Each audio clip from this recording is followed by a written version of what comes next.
Magandang balita naman po para sa mga magsasaka at negosyanteng Pinoy ang pagsigla ng kalakalan ng ating mga produkto sa China. At hindi lang daw sa larangan ng trade tutulungan ng China ang Pilipinas, kundi pati na rin sa turismo. Sa gitna po nito, may paalala naman ng ilang eksperto. Balitang hatid ni Jessica Soho.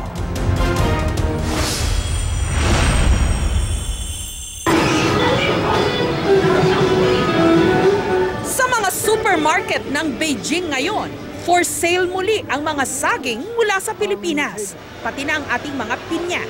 Pineapples and bananas from the Philippines being sold in one of the supermarkets here in Beijing.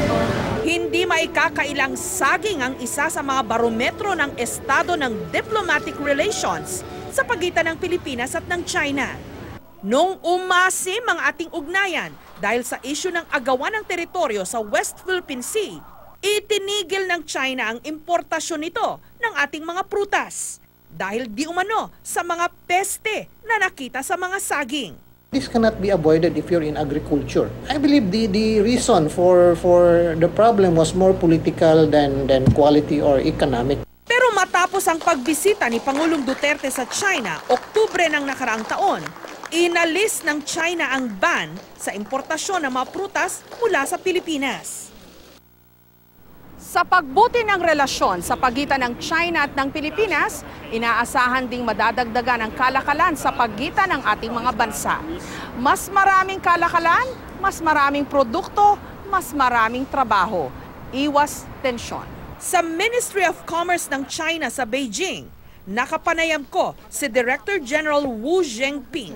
Kinumpirma niyang dahil sa pagbuti ng diplomatic relations sa pagitan ng ating mga bansa, bumuti rin ang kalakalan o trade ng ating mga produkto. Two countries has made a breakthrough in our political relations, and that has been laid a good foundation for the trade cooperation between our two countries.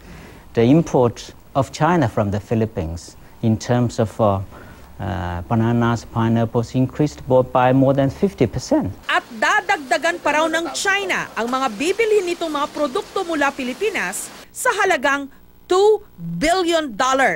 Magandang balita para sa ating mga magsasaka at negosyante.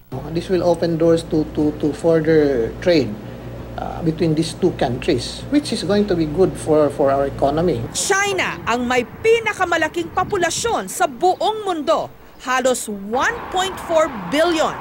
Kaya ito rin ang pinakamalaking merkado para sa anumang produkto.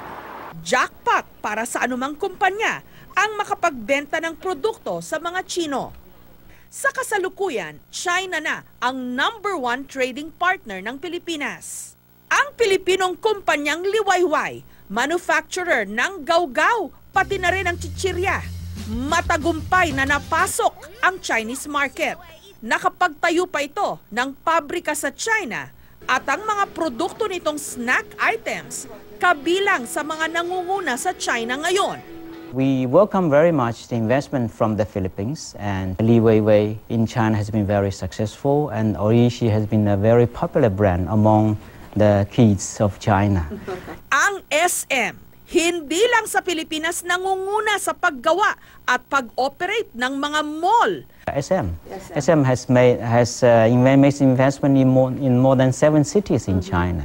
Kasalukuyan, meron itong 7 naglalakihan ding mga mall. We opened actually our first mall 2001 pa. We opened in Jinjiang, which is the home province or hometown of Henry C. Sr. After that, we opened our Xiamen, which is right now one of our most productive and doing extremely well. It's a huge market.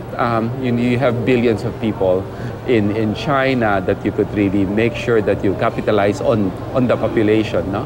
And the spending power is quite good. Nangako rin ng China na tutulungan ito ang turismo sa Pilipinas. Ang target ng ating Department of Tourism, 1 million tourists mula China para sa taong ito. At halos 700,000 na raw na mga Chinese tourists ang bumisita. The Chinese would stay between 5 to 7 days. At ang dala niyan, siyempre, is money to spend. Meron na ngayong additional flights na nasara between DOT and the Chinese carriers. na direct na from China to not only to Manila, but to Cebu, Katiklan, and now meron mag-uumpisa na namang from China to Clark. Bagamat maganda ang mga oportunidad na nakikita ng ating gobyerno sa turismo, ayon kay Domingo Yap, presidente ng Federation of Filipino-Chinese Chamber of Commerce and Industry Incorporated, kailangang sabayan ito ng infrastruktura. Our government official must work double time so that this what we call infrastructure, tuloy-tuloy na yun. Otherwise, wala din tayo.